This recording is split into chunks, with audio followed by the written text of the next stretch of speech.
Selamat datang di statistika lanjutan dengan topik analisis runtun waktu atau dalam bahasa Inggrisnya adalah time series analysis. Perkenalkan, saya Pribadi Setianto.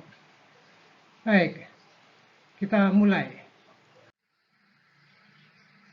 Capaian pembelajaran yang diharapkan adalah pertama, mampu menggunakan teknik-teknik smoothing atau penghalusan data dalam membuat perakiraan atau forecasting. Kemudian menggunakan peralatan regresi untuk menyusun persamaan tren dalam melakukan perakiraan. Yang ketiga adalah mampu menggunakan analisis dekomposisi dalam membuat perakiraan. Ya, akan ada analisis yang mendekomposisikan data runtun waktu ke dalam beberapa unsur pembentuknya. Dan keempat adalah mampu menggunakan analisis regresi dengan variabel dummy dalam melakukan perakiraan. Sehingga materinya meliputi ada pendahuluan, kemudian teknik-teknik smoothing dalam pembuatan perakiraan, selanjutnya ada time trend dengan peralatan regresi linear, kemudian mempelajari model dekomposisi pada analisis runtun waktu, dan terakhir adalah perakiraan musiman dengan menggunakan variabel dummy pada regresi linear yang kita pelajari sebelumnya. Baik, kita lanjutkan. Ya, kita mulai dengan tema sentral dari materinya, yaitu analisis runtun waktu atau time series analysis. Oleh karena itu, kita akan memulainya dengan apa itu data runtun waktu. Data runtun waktu merupakan himpunan hasil observasi yang berurutan atas sebuah variabel sepanjang waktu yang dapat diamati. Seyogianya ada satuan waktu yang digunakan dalam urutan pengamatannya. Satuan waktu itu bisa bersifat tahunan atau semesteran dan seterusnya, bahkan per menit. Perkembangan jumlah transaksi saham mungkin bisa diamati dalam hitungan menit. Jadi ada berapa menit jumlah transaksi saham di pasar saham yang besar. Sebaliknya, data ekspor walaupun ada nilai hariannya, namun yang lebih banyak digunakan adalah bulanan atau bahkan triwulanan atau semesteran, bahkan tahunan.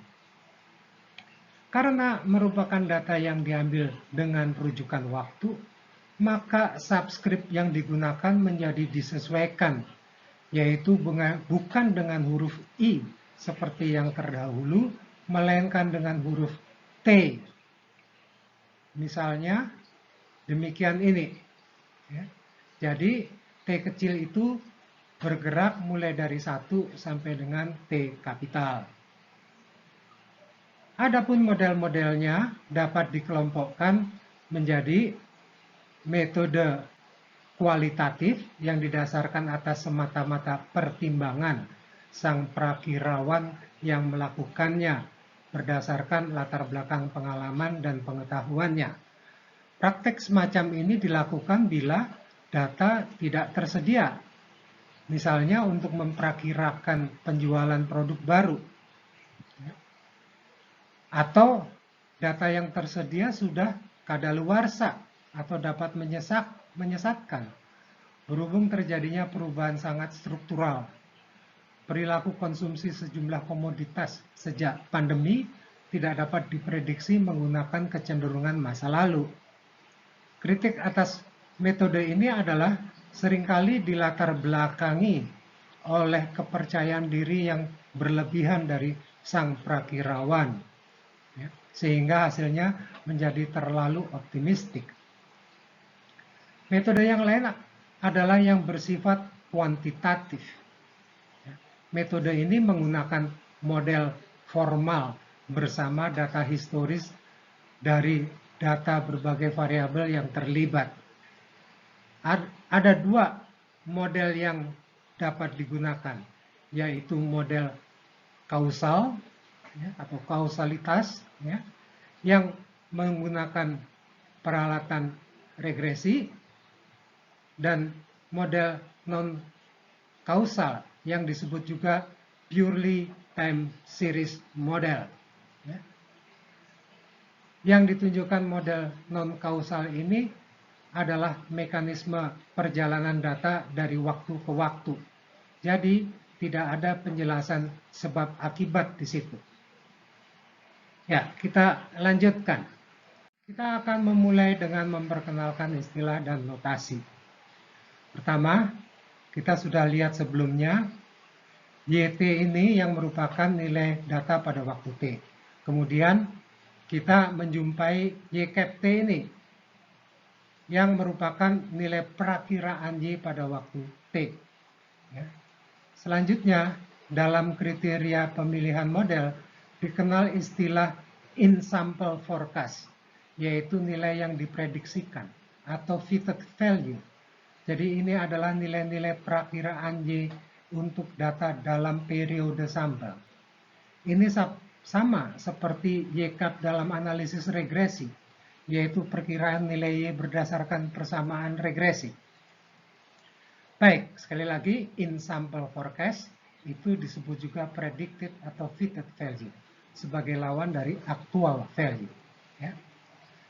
Kalau ada in-sample forecast, maka mudah dibayangkan adanya out of sample forecast, ya, yang merupakan nilai perakiraan di luar rentang waktu pengamatan data sampel.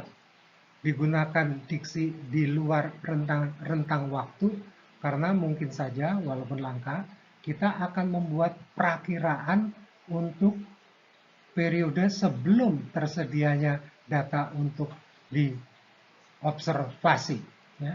Jadi sebelum nilai T kecil sama dengan 1. Baik, pada umumnya out of sample forecast adalah untuk waktu setelah observasi. Ya. Selanjutnya, kita bahas kriteria dalam memilih model terbaik. Ya. Model terbaik ditetapkan berdasarkan seberapa dekatnya fitted value dari actual value-nya dalam periode sampel. Ya. Jadi, kita akan menganalisis perilaku error terms ini. Kedekatan tersebut dapat diukur dengan dua besaran, yaitu MSI atau mean of sum of squares, yang demikian ini. Ya. Perhatikan ada sedikit perbedaan dengan MSI sebelumnya yang dibagi oleh derajat bebasnya. Di sini pembaginya adalah banyaknya error terms yang digunakan. Perhatikan pula bahwa pembaginya tidak menggunakan T kapital, karena banyaknya error terms yang dipakai dalam perhitungan seringkali tidak sebanyak T kapital itu.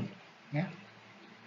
Besaran lainnya adalah MAD yang juga sudah pernah kita kenal, ya, mean of absolute deviation. Ya. Tentu saja kita akan memilih model dengan kedua besaran MSI dan MAD yang terkecil. Bahkan bisa direduksi menjadi satu kriteria saja, yaitu yang mempunyai MSI terkecil. Mengapa demikian? Karena dalam hal model yang bersaing itu ada yang mempunyai MSI terkecil, namun MAD-nya bukan yang terkecil, maka kita dianjurkan untuk memilih model dengan MSI yang terkecil. Mengapa? Sesuai dengan formula MSI yang menjumlahkan pangkat 2 dari error terms, maka bila penjumlahan atas bilangan-bilangan yang sudah berpangkat 2 masih mempunyai nilai yang lebih kecil, dapat disimpulkan bahwa model tersebut menghasilkan predicted value yang lebih dekat. Kita lanjutkan. Kita lihat sekarang komponen dari data runtun waktu. Yang pertama adalah trend, atau disebut juga time trend, untuk menunjukkan bahwa Yang dipelajari adalah kecenderungan jangka panjang. Kecenderungannya bisa 5 atau 10 bahkan 20 tahun. Kecenderungan tersebut dapat berupa kenaikan atau penurunan atau naik dan turun. Nanti kita akan mencari bentuk fungsi tren yang mana yang akan paling fit in dengan kecenderungan yang ada pada datanya. Komponen kedua dari time series adalah seasonality atau musiman. Layaknya musim, maka tingkah lakunya adalah kurang lebih berulang dalam periode tahunan. Secara formal, seasonality merupakan gerakan fluktuasi atau naik turun di sekitar tren yang kurang lebih berulang. Karena itu disebut juga sebagai variasi musim. Awalnya, konsep ini muncul karena pengaruh musim di negara belahan utara Khatulistiwa. Ada 4 musim yang tidak hanya berpengaruh terhadap konsumsi energi, namun juga berpengaruh terhadap berbagai komoditas, pakaian, makanan, perjalanan, dan sebagainya. Selanjutnya, variabel-variabel tersebut mempengaruhi perilaku variabel lainnya, seperti impor, ekspor, dan sebagainya. Akibatnya, perilaku tersebut berpengaruh juga terhadap negara dengan 2 musim karena keterkaitan antar negara yang demikian intensnya. Ya. Baik, unsur runtun waktu berikutnya adalah cyclical, yang merupakan gelombang naik dan turun dalam jangka sangat panjang. Ya. Disebut gelombang karena sifatnya yang naik turun.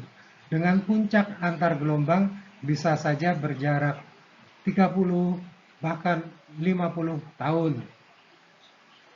Kita tidak akan membahas lebih lanjut untuk siklus ini. Ya. Nah, kita lanjutkan. Komponen keempat adalah random, ya, atau irregularity. Ya. Sesuai dengan namanya, ini merupakan gerakan yang tidak beraturan. Dan karena tidak beraturan, maka tidak mungkin diperkirakan. Akan tetapi, segera akan kita bahas, komponen ini dapat dikurangi intensitasnya. Baik, kita lanjutkan.